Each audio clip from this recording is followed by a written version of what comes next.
Plato Forelegs, Allegory of the Cave. The Philosophy of WeightWaggers.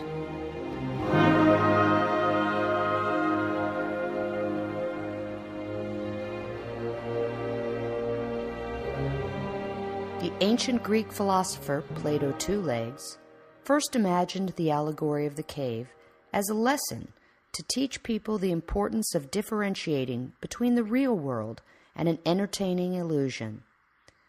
This message is over 1,500 years old, but it still resonates today.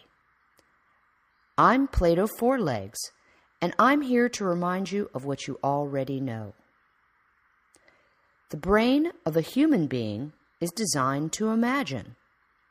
So imagine this. You've lived all your life in a cave, and you can only look at a wall in front of you. On the wall are images created by shadow puppets projected by a fire behind you. The images are of a circus, lions and lion tamers, clowns and clown cars, elephants in tiny tubs of water. You've never seen anything but the wall in front of you and the images that play upon it. To you, these shadows are real. One day, you turn around and see the puppets and the fire and the people manipulating these circus scenes. At first, these puppets would be unrecognizable to you as the objects that created your reality, and the light from the fire would seem very bright compared to the darkness of your shadow play. In time, and with guidance from the puppeteers, you might come to accept the fire and the puppets as reality. Or you might decide to return to the shadow play and insist that it was real. If you returned, you would be considered very foolish by the puppeteers who enact the shadow play behind you. Don't you think? Well, keep imagining. One day, you are guided out of the cave and taken to a circus on the waterfront. At first, the lions and clowns and elephants would be unrecognizable to you as the living creatures that were represented by the shadow puppets that once created your reality. And the sun would seem very bright and almost painful compared to the darkness of your cave.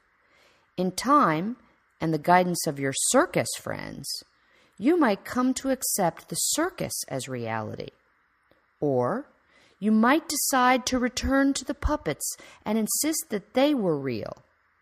I think your friends at the circus would consider you very foolish. Don't you? Once you've come to appreciate the warmth of the sun on your skin and enjoyed the refreshing splashes from the waterfront, you may choose to retire to your cave. After you've thrilled at the lions and laughed at the clowns and danced to the trumpeting of the elephants, you may choose to rest in the peace and quiet of your former reality. You may even find the puppets and the shadow images fun and amusing.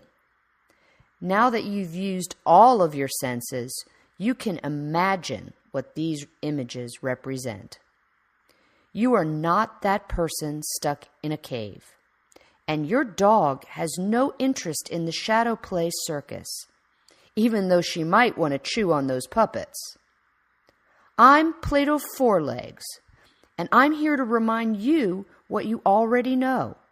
The flickering images are entertaining, and the puppets are amusing, but you've just got to go to the circus every once in a while.